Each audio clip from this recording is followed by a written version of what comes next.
Well, we've made our MyMap of the neighborhood. Now we're going to look at how to share it.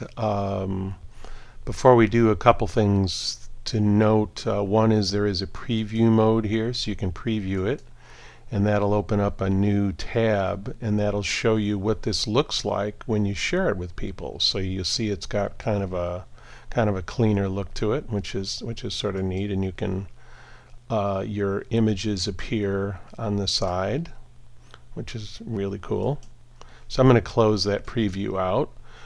Second thing we ought to look at is there's a little menu up here, and one of the things you want to do is set default view. In other words, how zoomed in is the map going to open up to. So I'm going to zoom in a little bit more like this. No, that's too much.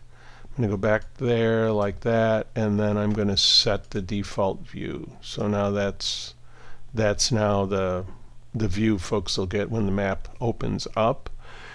So we've looked at preview. Now let's look at sharing it. Now there's a couple different ways to share it. Okay, one way you can share it is to actually send a link to somebody. So this does have a URL that you can share, or you could tweet it or put it on Facebook or something.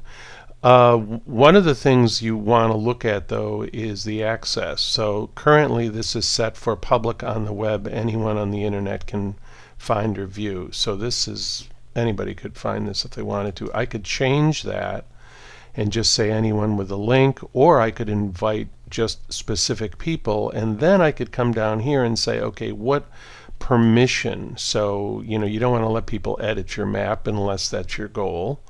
Maybe you're working with students, so we're going to cancel that out. If you want to have collaborators to work on the map, you could go in here and let them edit it, and you could add people and so forth. So I'm going to cancel this out. So we've kind of set the permissions for who gets to do what, and now we're going to get to the share. Oops, that's not what I want to do. Okay, we're going to come up here to embed on my site. And so we're going to click there, and we're going to get some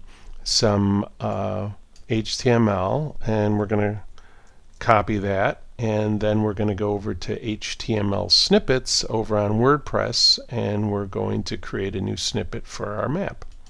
And therefore you'll be able to embed your map in your blog post.